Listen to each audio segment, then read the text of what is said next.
secara genetik, Mr. X adalah anak biologis Muhammad Rauf dan Feni Selvianti.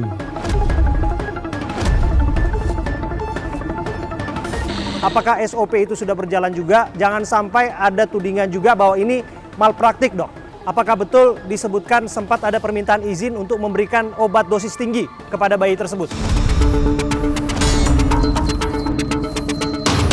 Iya, kami tuntaskan dulu proses pemeriksaan terhadap dokter-dokter, terutama dokter Edi Purwanta yang harus kami dalami.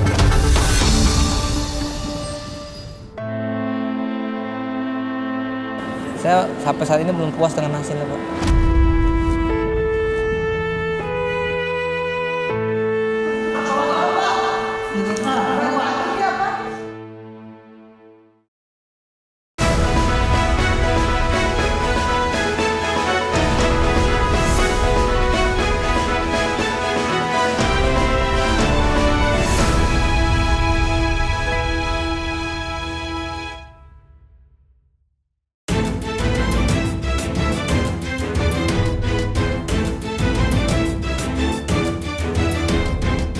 Pasangan suami istri Muhammad Rauf dan Feni Selvianti mendadak viral di media sosial lantaran Muhammad Rauf mengklaim bahwa bayinya yang sudah meninggal dunia adalah bukan buah hati mereka. Setelah video curhatannya viral di media sosial, meski dalam kondisi berduka, pasangan muda ini berupaya mencari keadilan. Pasalnya, pasutri ini mengaku jika bayi mereka yang lahir pada 16 September lalu tertukar dengan bayi lain. Dugaan tersebut muncul karena pihak Rumah Sakit Islam Cempaka Putih, Jakarta tidak menunjukkan sang bayi kepada ibunya. Sementara Rauf hanya diminta mengazankan bayi tanpa dijelaskan kondisi bayi termasuk jenis kelaminnya. Pihak keluarga juga dilarang melihat bayi dengan alasan masih dalam perawatan medis. Kemudian 2 hari setelah dilahirkan, bayi Rauf diinfokan meninggal dunia.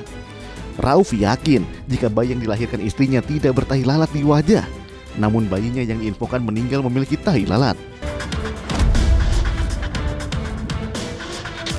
Selain itu, keluarga juga menemukan beberapa kejanggalan lainnya pada jasad bayi mereka. Dalam upaya mencari petunjuk baru, Polres Metro Jakarta Pusat membentuk tim khusus dan melakukan ekshumasi terhadap jasad bayi yang sudah dikuburkan pada 17 September lalu. Selasa 17 Desember, tim forensik dari kepolisian melakukan ekshumasi di makam bayi berjenis kelamin laki-laki di TPU Semper, Cilincing, Jakarta Utara. Setelah 1 jam, proses ekshumasi selesai dan tim forensik membawa 2 botol sampel untuk diteliti lebih lanjut.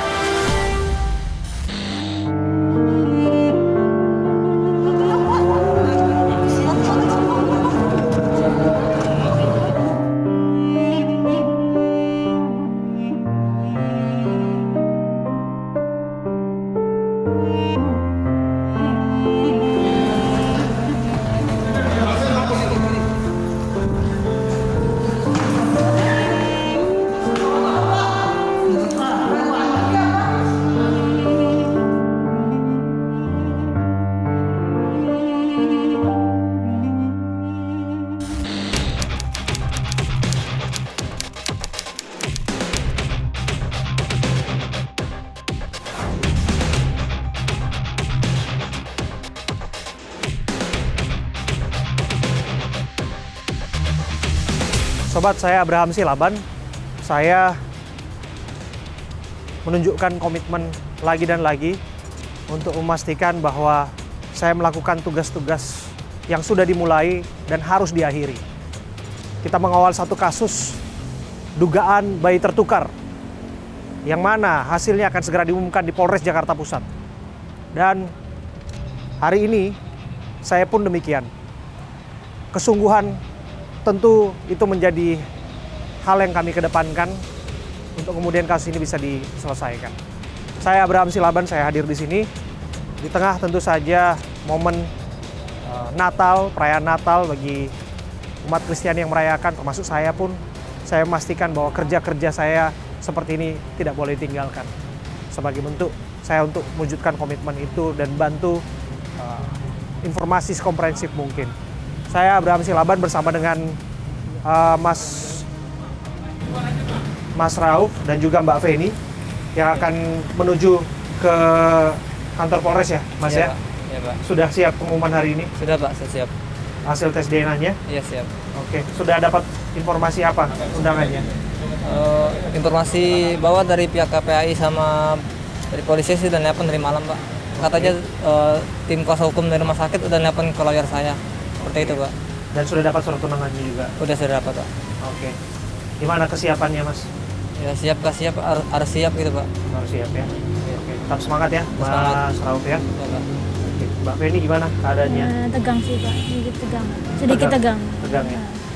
Tapi Deg-degan. tetap harus dihadapi dengan tegar ya? Segala kemungkinan sudah dipersiapkan, segala hal-hal yang tidak diharapkan tentu saja bisa saja terjadi, tapi lepas dari itu semua, secara mental sudah siap ya? Siap, Pak. Sudah siap. Siap. Saya dengar keadaannya justru lagi nggak enak badan, Mbak. Iya benar. Kenapa? Ya tegang aja sih Pak, nggak bisa tidur gimana gitu Pak. Nggak bisa istirahat, nggak bisa tenang gitu hatinya gitu. Ayo sudah, yuk kita mau sambil jalan ya. Yuk. Oke. Jadi kita langsung masuk ya, dan ke lantai 5 ya, Pak. Oke. Kita sambil jalan akan menuju ke lantai 5. Seperti yang saya sampaikan bahwa ini bukan pertama kali kami mengawal kasus bayi tertukar.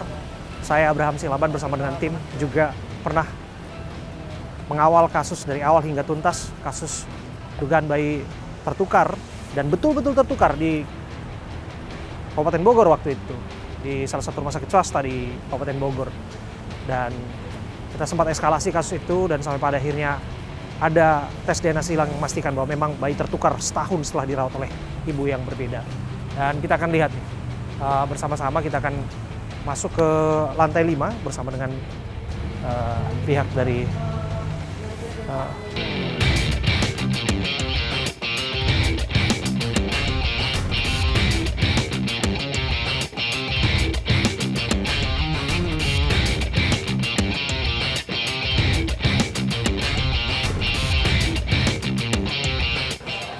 ini akan segera masuk ke ruang gelar perkara. Ya, apapun yang terjadi, sampaikan dengan kuat ya, Mas ya. Oke. Oke. Ya. Dan semangat, Mas. Wah.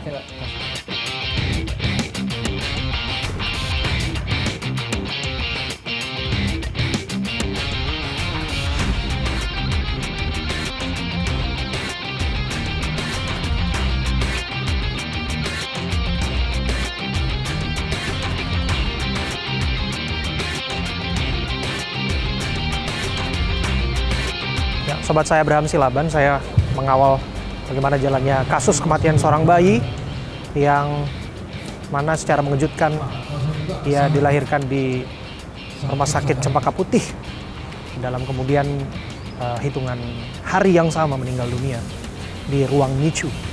Dan ini kemudian menjadi pertanyaan publik karena rekam medis sampai hari ini belum ada di tangan pihak keluarga. Mereka betul-betul berjuang untuk mendapatkan itu. Maka dari itulah muncul kecurigaan apakah itu bayi mereka. Dan kemudian sampai pada akhirnya kasus ini lakukan proses ekshumasi, pembongkaran dan tes DNA, dan kita akan lihat hasilnya. Saya hadir di sini.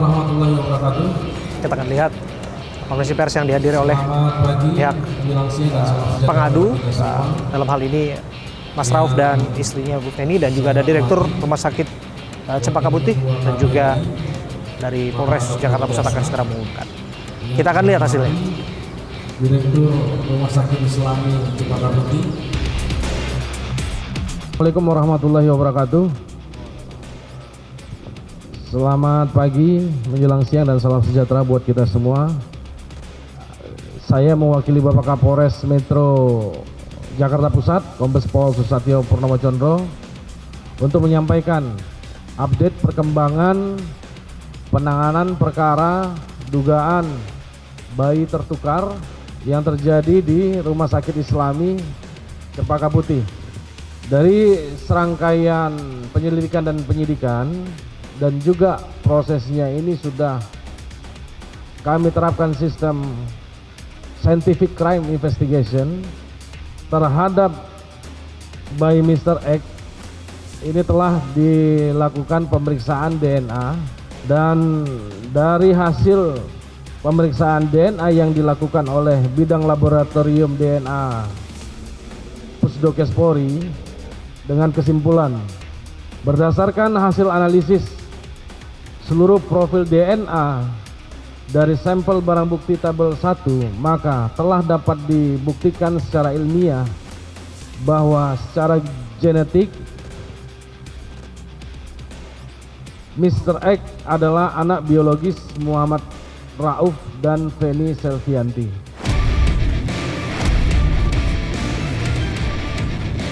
Izin Pak Kasat, kami Abraham Silaban dari iNews. Kami ingin bertanya, jadi kalaulah kemudian bayi itu adalah bayi dari pasangan Mas Rauf dan juga Mbak Feni, yang kami ingin tahu apa penyebab dari kematian bayi itu, karena kami dengar rekam medis belum didapatkan oleh pihak keluarga. Itu kira-kira. Terima kasih. Kemarin pada saat ekshumasi, yang pertama untuk pengambilan sampel DNA dan juga untuk mengetahui penyebab kematiannya. Namun setelah kegiatan ekshumasi, hasil koordinasi tim penyidik dengan dokter yang melakukan ekshumasi, untuk penyebab kematiannya ini tidak diketahui dikarenakan organ dari bayi ini sudah tidak ditemukan. Hanya tulang saja, tulang belulang. Jadi sisa tulang belulang ini, keterangan dari dokter itu memang tidak bisa diketahui penyebab kematiannya. Namun arahan dari dokter rumah sakit, kalau memang cukup dengan rekam medis itu sudah dapat ditentukan penyebab kematiannya. Kami dapat informasi keadaan bayinya katanya disebutkan sehat-sehat aja dari pihak dokter sesar yang menangani. Apakah betul demikian? Sekaligus kami akan sebarluaskan juga, Dok, bahwa apa penyebab kematian bayi itu yang tadi sempat masih hidup di azanin, kemudian sampai pada akhirnya masuk ke NICU dan kemudian meninggal dunia. Kalau SOP tadi disebut berjalan, apakah SOP itu sudah berjalan juga? Jangan sampai ada tudingan juga bahwa ini malpraktik, Dok. Gitu, Dok. Terima kasih. Baik, izin karena ini juga masih dalam penanganan, tapi saya akan coba jelaskan berdasarkan kronologis ya. Tadi pertanyaan dari Bapak, apa penyebab kematian, penyebab wafatnya Ananda itu diduga adalah penyakit jantung bawaan. Nah, pada waktu dilahirkan secara seksio sesaria dan menangis keras, itu karena proses sirkulasinya itu masih berlangsung dari ari-ari, sehingga jantung belum berfungsi kan, sehingga pada waktu diputuskan dan kemudian bernafas dengan paru-paru dan jantungnya sendiri, maka kondisinya saat itu adalah menangis keras. Kita bilang Apgar score itu bagus ya, 8 atau 9. Namun dalam perjalanannya sekitar 1 jam kondisi menurun karena bayi bernafas dan bersirkulasi dengan organnya sendiri. Kondisi yang dimonitor adalah terjadi proses desaturasi atau saturasi oksigen kurang dari 95% dan semakin menurun. Oleh karena itu, maka bayi dievakuasi dari ruangan seksio sesaria dari OK di lantai 6 ke ruang NICU di lantai 5. Mudah-mudahan itu bisa menjawab. Jadi dugaannya adalah penyakit jantung bawaan yang dilakukan oleh dokter anak kami yang mendampingi. Tentang SOP identifikasi, kami juga sudah jelaskan kepada penyidik bahwa proses dilakukan ya, pemberian gelang, kemudian penjelasan dan hal-hal yang lain kami runut kembali. Dan ini juga divalidasi ulang, jadi setelah kejadian ini pihak Dinas Kesehatan Jakarta itu juga turun 2 kali untuk mengevaluasi. Dok, sebelum meninggal, Dok, sebelum jauh, Dok, apakah betul disebutkan sempat ada permintaan izin untuk memberikan obat dosis tinggi kepada bayi tersebut? Bisa dijelaskan, Dok? Mohon maaf. Karena kami dengar informasinya bahwa pada saat penanganan di NICU, bayi tersebut sempat mendapatkan demam, kemudian juga diberikan obat dosis tinggi dan menelpon dari Bapak almarhum bayi tersebut sebelum melakukan tindakan itu. Betul demikian? Seingat saya tidak, namun nanti bisa dicek lebih lanjut ya khawatirnya. Karena kan saya tidak ada di ruangan itu, tapi SOP-SOP yang dilakukan kan yang tanda tangan saya. Tapi proses bahwa dokter anak, dokter obgyn, itu sudah dilihat ya. Prosesnya dari menit ke menit selama 26 jam anak tersebut menjadi pasien kami itu sudah dilakukan baik oleh dinas maupun oleh kepolisian. Nanti bisa ditanyakan ya hasilnya kepada kepolisian, dan dari dinas. Singkatnya berarti kelainan jantung itu sudah terdeteksi ketika di USG, sudah diketahui sebelum itu lahiran. Kira-kira begitu ya, Dok? Saya tidak mengatakan begitu ya.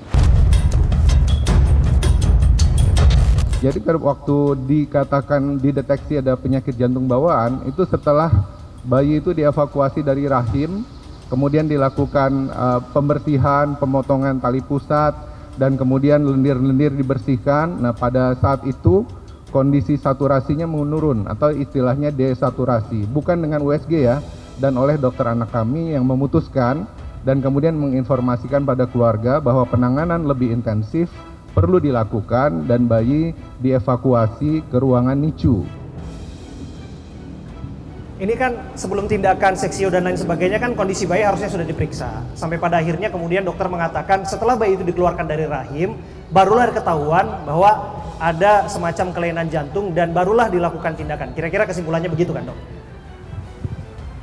Saya menyampaikan tadi yang saya sampaikan, tapi kalau asumsi itu disampaikan, karena saya ya, being not there gitu, SOP saya yang tanda tangan, nanti bisa ditanyakan pada dokter spesialis anak kami.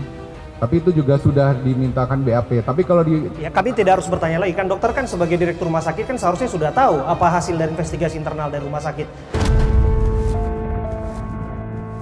Memberitahu kepada kami apa yang terjadi kepada bayi itu dari dalam kandungan sebelum dia dilahirkan sampai pada akhirnya dia dilahirkan dan penanganannya harusnya kan dokter juga sudah tahu. Iya. Dan dokter dilatih untuk tidak membuat asumsi. Jadi yang kita fokuskan pada penyelidikan adalah 27 jam itu ya. Tadi dikatakan tertukar atau tidak, alhamdulillah dikatakan tidak. Ada pertanyaan, ada COD-nya, cause of death-nya apa? Saya sampaikan bahwa COD-nya adalah penyakit jantung bawaan. Kalau Anda katakan lagi, ditarik mundur lagi, apakah pada waktu antenatal care dilakukan USG terdeteksi atau tidak? Maka saya menjawab saat ini saya belum tahu. Kapan pertama kali Anda mengetahui bayi Anda meninggal dunia dan penyebab meninggal dunianya, apakah Anda mengetahui itu? Kalau untuk kapan diberitahunya tuh pas anak lagi kritis, Pak. Anak lagi kritis, diberitahu anak saya analisa penyakit jantung bawaan dan kurang oksigen. Mas, soal kelainan jantung itu, apakah itu sudah diinformasikan oleh objin Anda? Kalau objin saya waktu pertama kali itu bilang anaknya sehat, Pak. Objin Anda yang bantu sesar bilang anak Anda sehat? Sehat. Kapan dia bilang begitu? Pas dia ke ruang NICU, Pak, katanya. Ini bayinya ini nggak sama gitu, Pak.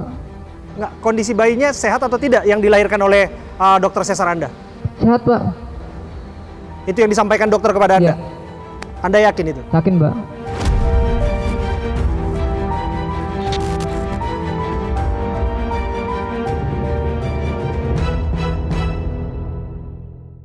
Berarti ya, tidak menutup kemungkinan untuk kemudian mengajak ataupun melihat adanya dugaan malpraktik di sana ya? Iya.